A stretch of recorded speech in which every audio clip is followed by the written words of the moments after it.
Thank you so very much for being back. If you just joined us, it's still Enterprise Morning, reaching you from Enterprise Television. Let's get to our conversation for today. The former governor of Imo State, Achike Udenwa, has alleged that elections in Nigeria can be influenced by politicians with enough financial resources. He claims that key institutions, including the Independent National Electoral Commission, INEC, the police, and the army, are susceptible to monetary influence. Udenwa lamented the increasing role of money in Nigeria's electoral process. He expressed concerns that voters no longer prioritize candidates' competence, character, or track record, but are instead swayed by financial inducements. According to Udenwa, even when voters refuse to support a particular candidate, elections can still be won through financial influence. He asserted that money has turned elections into a transactional process, warning that this trend must be addressed to ensure credible leadership emerges in Nigeria.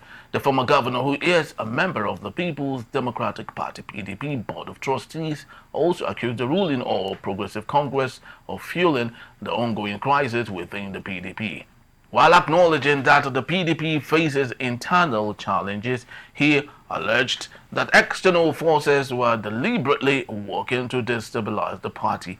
However, he expressed confidence that the PDP would withstand these challenges and not be destroyed. We have joining us virtually from Lagos State, Nigeria, Adulugba Taiwo. Thank you so very much for being here. Good morning. Yeah. Good morning, Nigeria. All right, good morning. He is actually a public affairs analyst. Thank you. We have in the studios Innocent Adulugba, communicator, public affairs analyst also. Thank you so very much, gentlemen, for being here. My pleasure. All right. Welcome to a new month. Yes, to a new week and, of course, a new month. I'd love to start with you, Mr. Taiwo. Achike Udenwa, former governor of Imo State. I stand to be corrected. He was the governor from 1999 to 2007.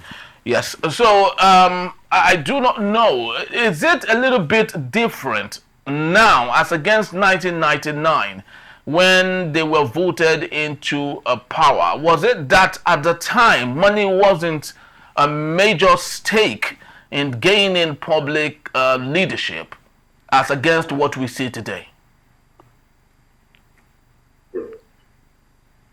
The question of monetary value in the politics of Nigeria is a big topic and it's a big question. The land is underdeveloped. The natural resources are lying fallow without even development. The human resources available in massive number are underutilized. The surname or the middle name of Nigeria, even in the 21st century, is still underdeveloped or a developing nation. And when we have a massive workforce that is underdeveloped, underutilized, and underemployed, it will amount to selling of civic rights. It will amount to the highest bidder. When you come up in Nigeria as of today to become the governor or to become a chairman of a local government, they are not looking at your antecedents. They are not looking at your professional capacity or intellectual capacity. What they are asking or after is how many buildings does he have? How many cars does he have? And what is the figure of his bank account? Just because they believe that every 4 years in the electoral cycle of Nigeria is a means to an end. And that end is not economic value. That end is not development, but that end is what? Daily feeding. Our politicians are using that as a perpetual means of subjugating and overriding the independency of the mind of the citizen.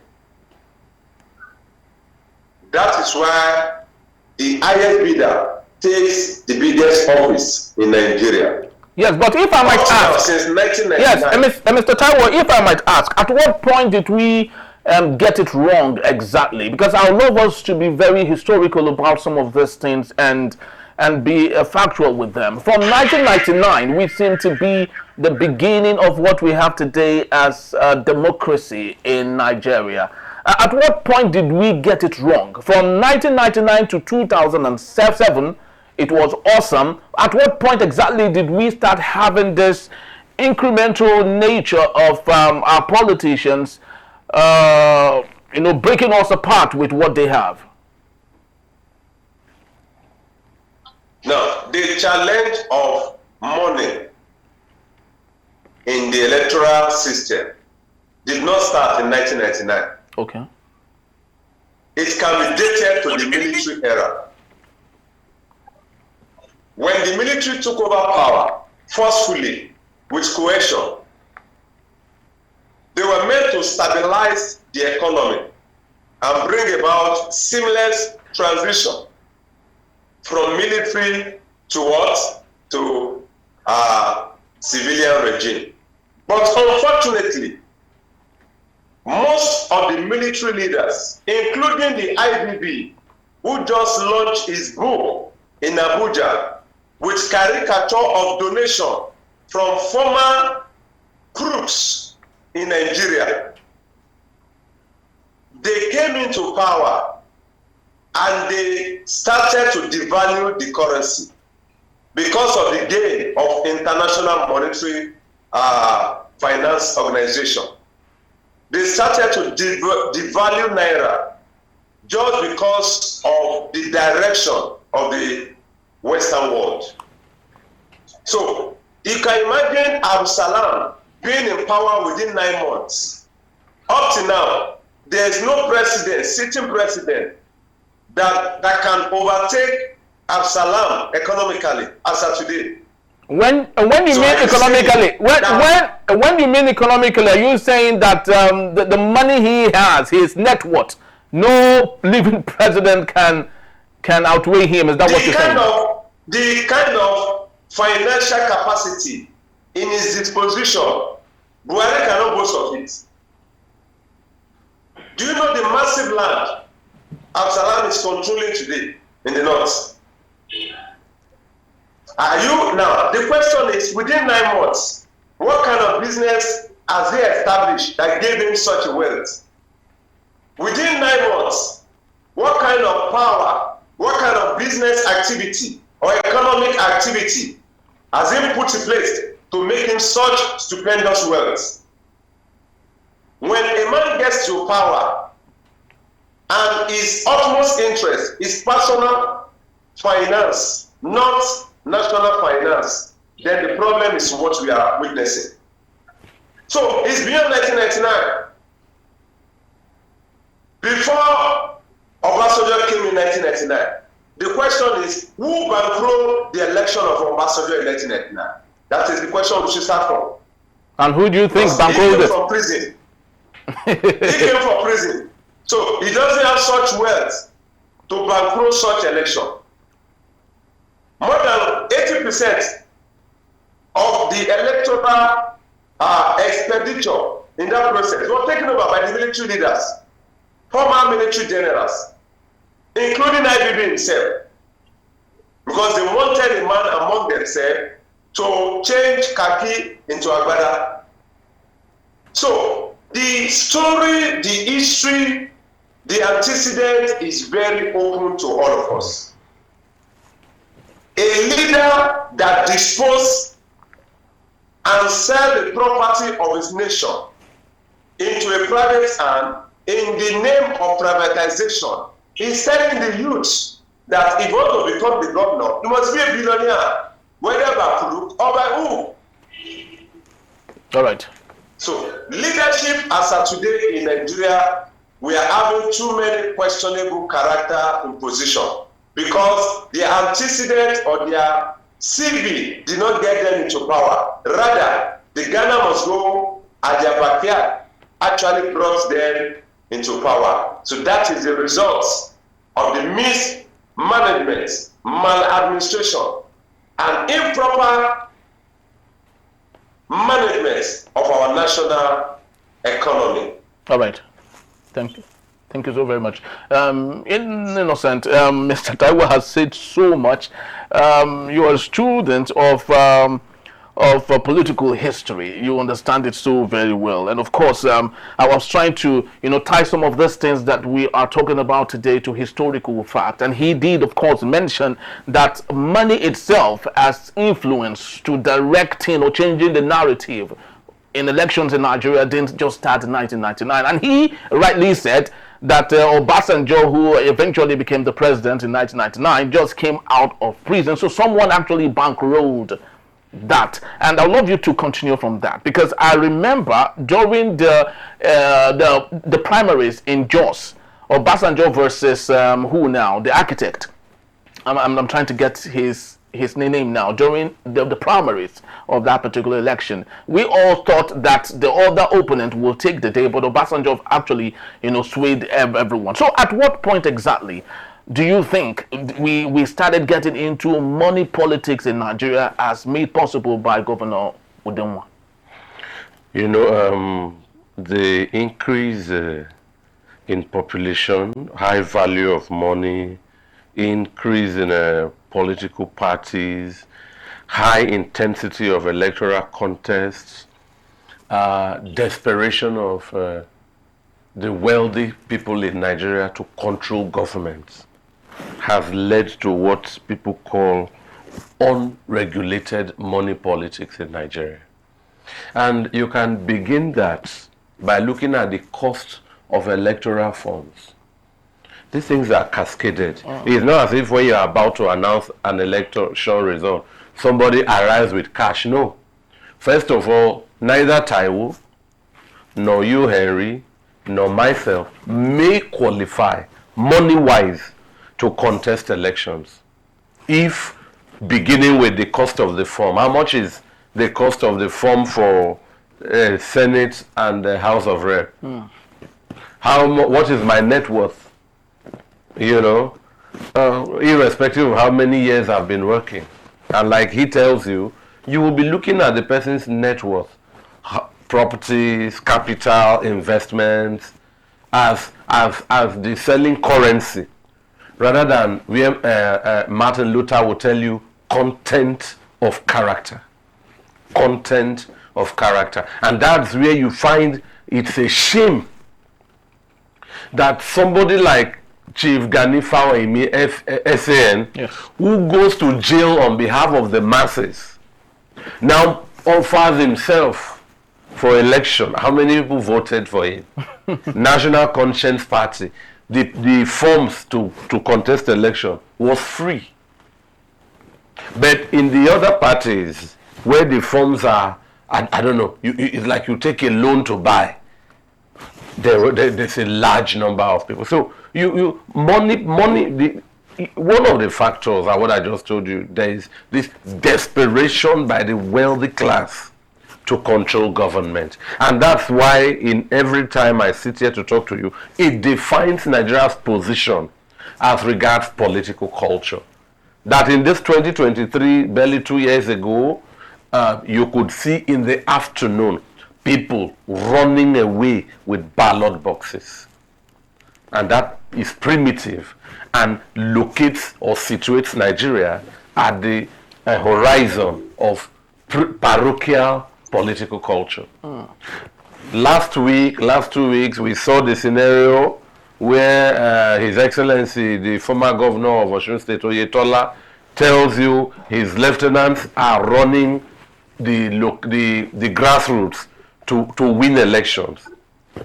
That comment, that scenario played out with people dead. These desperations, those army of foot soldiers doing these runs are not volunteers. They are not members of NGOs. They are doing it for money wage. So if somebody in the mold of Achike Udenwa, let's call them, was that the Fourth Republic per se when 1999 started? If we want to look at them as Fourth Republic politicians, Nigeria had learned lessons, including Chief Olusegun Obasanjo, former head of state and two-time democratically elected president. If interestingly, he returned exactly 20 years after retiring as a military head of state. If it was not money politics, 20 years after, was Nigeria short of a fresh, well-groomed, known or unknown civilian person? Were we short of that? So do you think that is a problem with money or a problem with the culture? Because as at the time, we were still trying to relish ourselves from Abiola's death, and those with the authority wanted to pacify on the region that fell as a result of Abiola's death. So don't you think it was more of a cultural thing to appease to a region rather than money? That is having Obasanjo. No, when you want to appease to a region, yes, and you are transmuting from military to democracy, is a military person totally cleansed to become a democratically elected president? I know that changes, mutations take phases. So maybe you need the stature of His Excellency General Olusegun Obasanjo to balance both dealing with the military, who at the time would be his junior, if you look at General Abdulsalam Abubakar down to Abacha, and when General Obasanjo served, plus wielding a big hand with civilians who he will deal with. But the topic is money. Okay. So people, Obasanjo, he is a big story.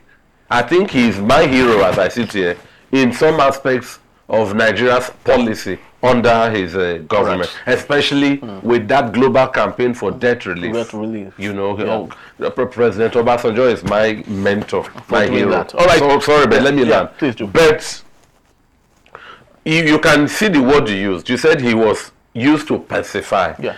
That's politically correct. But the election was pan-Nigeria. If we want to x-ray it, if we want to pop up questions, is this election about how happy a region is made or the entirety of it? So Governor Achike Udenwa, what I like to say, like just like when we listen to President Goodluck Jonathan, he's speaking from within.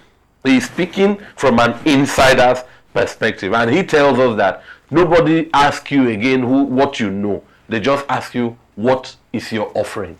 Yes, of course, we can't purge him out of what he had just said, because Governor Achike Udenwa would not say he equally wasn't involved in what he is trying to go against. Unfortunately, when leaders come out of that office, they want to claim sense and believing that what they used to know is not what people should get to know. But I'd love to talk to you, Mr. Taiwo. Let's bring this up to speed as of today, especially coming from February 25th, 2023 general election. As at the time, Godwin Emefiele, who is currently going through lots of difficulties right now legally, at that point restrained cash, liquid cash, from, of course, circulating in Nigeria, which President Bola Ahmed Tinubu did not feel comfortable about, because there was this allegation that they would want to use money to make possible their governance, which of course we see today. So do you think we've learned our lessons, or is it all size fits all? Let's just continue. This is the way to go in Nigeria. Yeah, Henry, that's a fantastic question. Before the era of Emefiele, the man that was spraying naira and dollar and being the first CBN governor to declare his presidential ambition which is it was an unprecedented, unexpected, and unassuming ambition, and I call it a demonic ambition. You can see what transpired in 2015 election and 2019 election. What happened in 2015? We saw what happened to Jonathan when he first came into power after the acting president. We also saw when he was contesting for second term election. Now, that particular election was the first time that I saw Nigerian leaders intentionally destroying the economy of Nigeria. So what does that mean? Atiku was donating and releasing $1,000, not 1,000 naira, 1,000 naira to an average electorate. An average man or woman who are supposed to be part of people in the primary as delegates, $10,000. Now the question is, those dollars, were they coming from heaven? The answer is no. Those dollars were coming from the economy. So a man in opposition was spending such a stupendous wealth for election. So what about PDP themselves as a there during Jonathan administration? It was then I concluded as an analyst and as a political economist, I said to my people, for us to revive and recover the economy of Nigeria from 2015 and 2019 election, it will take us nothing less than 20 years. Because liquidity was taken out of the economy without any control. Now we are suffering it. And everyone is crying more than they believed. Who collected the money? You and I collected the money. The politicians collected the money. The electorate collected the money. The delegate collected the money. Now everybody is crying. Who are we crying to? Udenwa is part of our problem in Nigeria. He is a PDP member. PDP destroyed Nigeria. No, that is an allegation. Actually, we can't. No, of course, we can't state that PDP destroyed Nigeria. They were part of the people that were bringing out liquidity before APC now joined them in that association of economic destroyers. So, and it's not about one party. So don't try to defend any party. It's not about a party now. It's about what you and I did against our economy. Now, the result is very clear to all of us. How do we revive the economy? Mismanagement, embezzlement, plus inflation is equal to what? Crying and wailing. So do you think the APC government has contributed, Mr. Taiwo, do you think the APC government has contributed to exacerbate the problem that we have today? That's what I'm saying. It's the same thing we are saying. I said they have joined the association. That's what I've said that. They have joined the association. So what we have in political parties in Nigeria, we have an association of what? Economic destroyers. And don't forget, an average electorate, an average citizen was also part of that process. Right. If they give you money and you reject it, they will not give it the second day. I was the part of the people that voted in the last election, 2023 election. And I also voted in 2019 election. But guess what? When Buhari was to come into power, the second time, I told my people, I said, this particular election, I will go and vote my candidates. Ordinary wristband, I commit myself with my God that ordinary handkerchief, I will not collect from any candidate. I will vote with my conscience. How many of us make such decision? We can't just blame leaders. Well, we can't. The process. Yes, very, very true. Very, very, very true. I'm not part of the people. I'm not part of people that usually woke up on TV and start blaming the leaders. As I've said to people, Tinubu is not our problem. Really? Atiku is not the problem of Nigeria. The citizens are part of the problem. Well, that's a very, very big one. Innocent, do you buy that submission by Taiwo that Tinubu is not the problem, Atiku is not the problem, that Nigerians are a part of the problem? But do you really think that is the cause of the problem itself? Let's not forget that INEC is very fundamental, is pivotal to who becomes a leader in the country. During the 2023 general elections, it was visible, it was all over the place. We saw INEC officials being complicit to the problem that we have today. Security operatives being complicit to the problem we have today. Allegedly, the INEC chairman was said to have equally been complicit to the problem that we have. So when we, of course, give the whole issue or the problem to Nigerians, to the common man who is just trying to fend for himself, do you think that is the best way to go to resolving this problem? Yeah, from the offshoot of this topic, we are talking about former governor of Imo State, Yes. Achike Udenwa, and the media is awash with his comments from that podcast session. And if you read the Punch, he mentioned that election can be bought by politicians with enough money using key institutions. He mentioned the Independent Electoral Commission, INEC. He mentioned the police. He mentioned the army. And he said, if I don't vote for you, you can still buy your way if you have the right amount of money. So elections can still be bought through financial influence. That's Achike Udenwa speaking. Yes. You know, so the masses are recipients or beneficiaries, in quote, of bulk money, whether stolen, we don't know. And Professor Wole Soyinka, His Excellency BRF Fashola have told us in their words that the government, the system has weaponized poverty.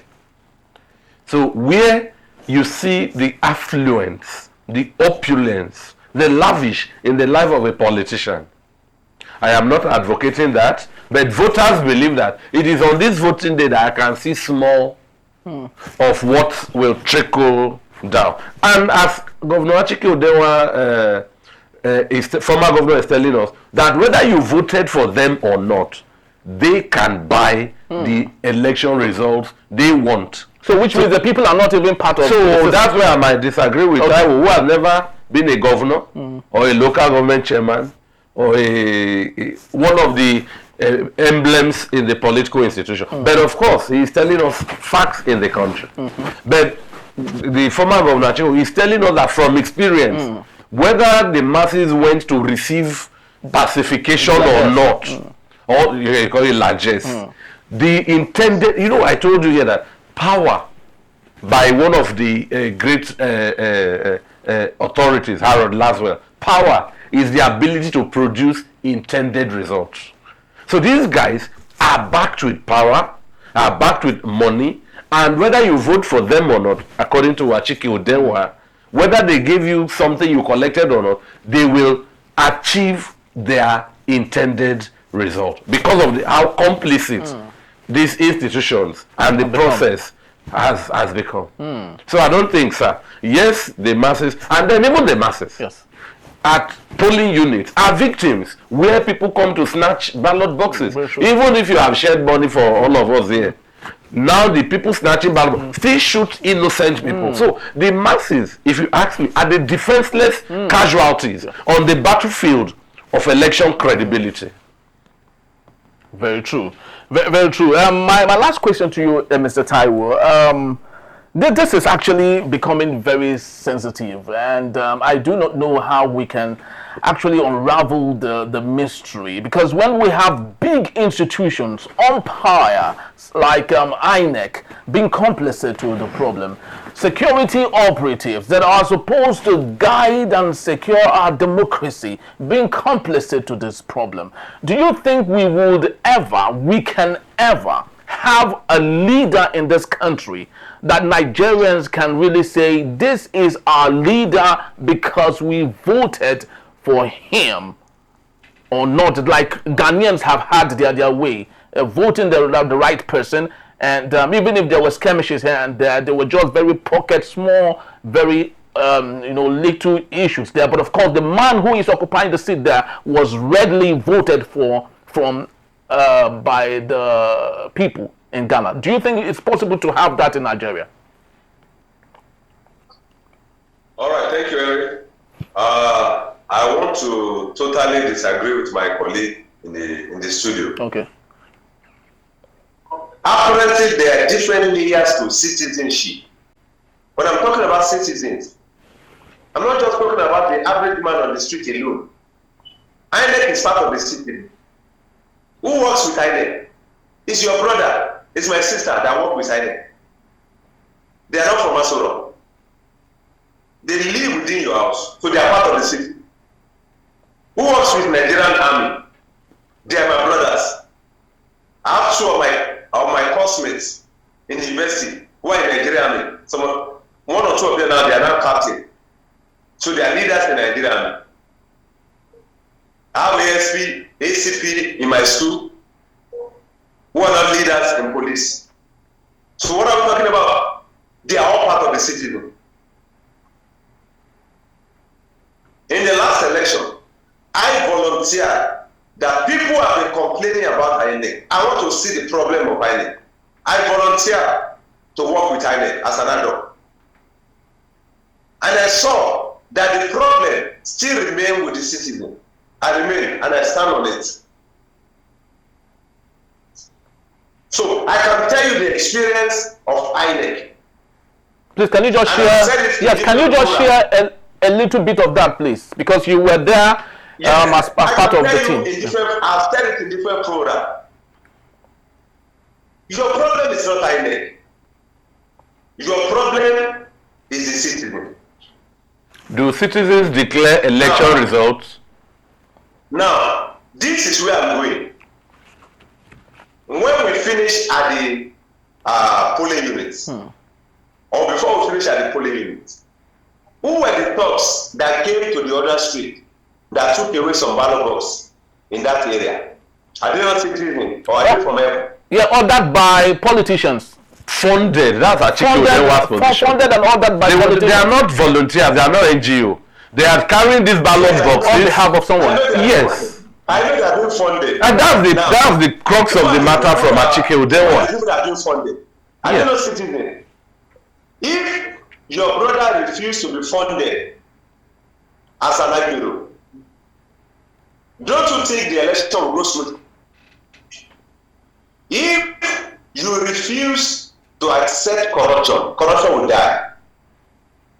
Corruption has to do with what? A giver and a taker. But a taker that is comfortable. It's a simultaneous equation. Yeah. So a single entity cannot enter into corruption. It must be a what? An agreement of parties involved. All right. Now, are you aware that in the last election, Tinubu lost in Lagos State? Are you aware? Very well. That's number one. Are you also aware that it is very high level probability that Sanwo-Olu will have lost Lagos State as a sitting governor? Are you aware? Very true. Very true.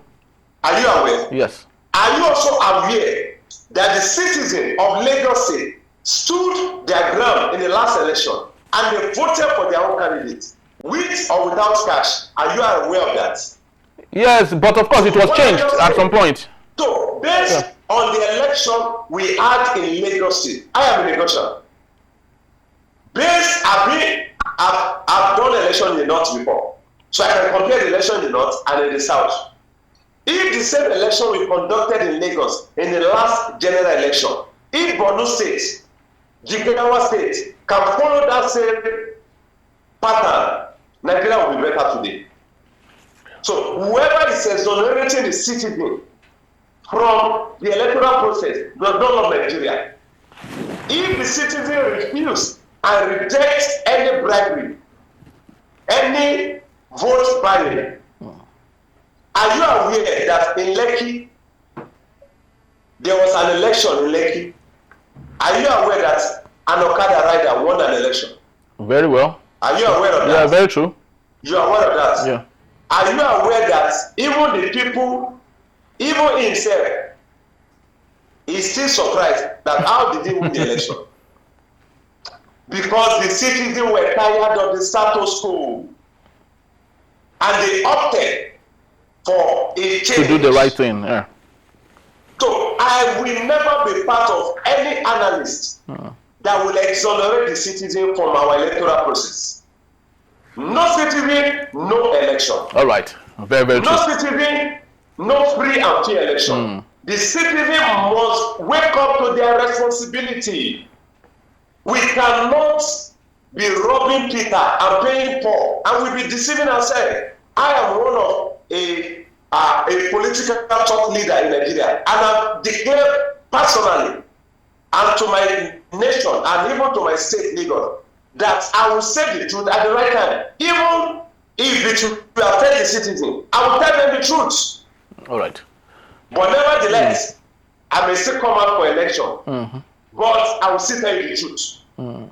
Because a man without character, but with Ghana must go, will destroy the economy. So vote for a man with character. Ignore the man with Ghana must go. The economy will be on a sustainable development in the next 10 years. Thank you so very much. Innocent Adulugba, is there a way we can decipher, we can actually separate the people from institution? Because what he is trying to say here, that the institution is made up of people. Therefore, there is no need to blame the institution as an emblem, but to blame the people who are make up of the institution. So can we differentiate when an institution makes something or changes the narrative and the people who are equally part of the institution? Well, I think that's it comes down to the theory he knows very well of structural functionalism, where institutions, structures, parastatals, agencies, ministries exist to fulfill functions. So, and you and I are part of this media institution. So the institution is not the framework, not the building. It's you and I. But in this case, the institutions are populated by people, first of all, appointed by the government, and then it cascades down to the gateman. Achike Udenwa also mentioned the army. That's a military institution, a big one. So we can't name Musa or Obi or Taju. They are all in a hierarchy of command, and it is where, just like in the Lagos Assembly, it is where the chief instructs them to go, that they go. So even if they have a different narrative or a different mindset, they have to just go with the last command. It is yet to be recorded in Nigeria, to my knowledge, that a policeman, a soldier man, a navy man, an air force man openly turns down a command of his organ. Even when he knows the truth. It is yet to be recorded, possibly in other climes. So this is where the corruption is entrenched. He is right. Corruption is a two-way thing. And then it is definitively the use of public office for private gain. So there is a giver, if you allow me, there is a givee. But in a quick one, it's not to contend how complicit the masses are or are not. In France, for instance, such a developed economy, you can see the citizens protesting on the street for weeks. And policemen will be guiding them, cautioning them, warning them. Try to do that here for hours in Lagos and see if the security will pamper you. In fact, your wife, my mother, will tell me, don't go and join them. People exercising their legally sanctioned claim in the United Nations Constitution. So let's not take it too long. The masses are complicit because of the system they find. Yes, there are greedy people, But Nigeria, with due respect, we are in a time where there is a big dichotomy in the wealth and social life of those in politics and the common people. So the hunger, the deprivation, the scarcity has created vulnerabilities where very few people can say no to half a loaf of bread in election season. And that's why I come back. I say, His Excellency Babatunde Raji Fashola, the Nobel laureate, Professor Wole Soyinka, have at different fora told us that the system has weaponized poverty. And so when you look at somebody who hasn't eaten, my grandfather used to tell me, in my village, at the time, there was no road, no pipe borne water, no electricity, and I just finished WAEC. I went there blowing grammar. He told me to keep quiet, that government are those who come here every 4 years to campaign and share money. That's what my late grandfather of blessed memory said. The government are those who come here, let me use the word, they make Olympic visits, which is 4 years, share money, on election day they come, carry the result and leave. My grandfather said they don't turn back again until 4 years. So in that cycle, whatever largesse, whatever gift they bring to that remote area, that will be received. Will be received. Now, it is wrong to receive. That's why I agree with Tayo. But you've not seen these men. In 4 years ago, they just came back with... so this is your perceived, and that's the political culture, at the level of political socialization. The awareness is, this is what we can benefit at this time. With due respect, the masses are complicit, yes, but they are victims of the system. And that is where Achike Udenwa anchors his argument that irrespective of the position of the masses, it is transactional politics, and the politician can buy the desired result they want. Yes, we desire. Well, we can go on and on this particular issue because, of course, it's a very sensitive one. Of course, it's hydra-headed with lots of perspective and vantage views here and there. But the truth remains, ladies and gentlemen, what we see today as money in politics is not new. It's not peculiar to us in Nigeria. And the just concluded United States elections versus Kamala Harris, Donald Trump, the proxy vice president right now, Elon Musk, at one point in one of the states, I guess Philadelphia or so, donated $1 million and asked people to vote for Donald Trump. And either we like it or not, Elon Musk was very instrumental because of the so much money he has. He was very instrumental in ensuring that Donald Trump, of course, won that election. So it is not new. But the question is it acceptable in a country like ours that's still crawling economically, that's still trying to get our politics right? That is the question that we have for today. Thank you so very much, gentlemen, for being here. Obioluwa Taigo, we truly do appreciate you. Thank you so much. Merci beaucoup. Thank you. Innocent Adulugba, thank you as always. Always It's a been pleasure. awesome having you. So people, that's just about the time we have for today. You can always see us to watch some more of what we have just said right now when you visit us at Enterprise TV 7. You can equally read this up on our website at enterprisetvnews.com. My name is Henry Igwebike. I'll see you tomorrow for yet another great and interesting time. Thank you, and have yourself a wonderful day. Bye-bye.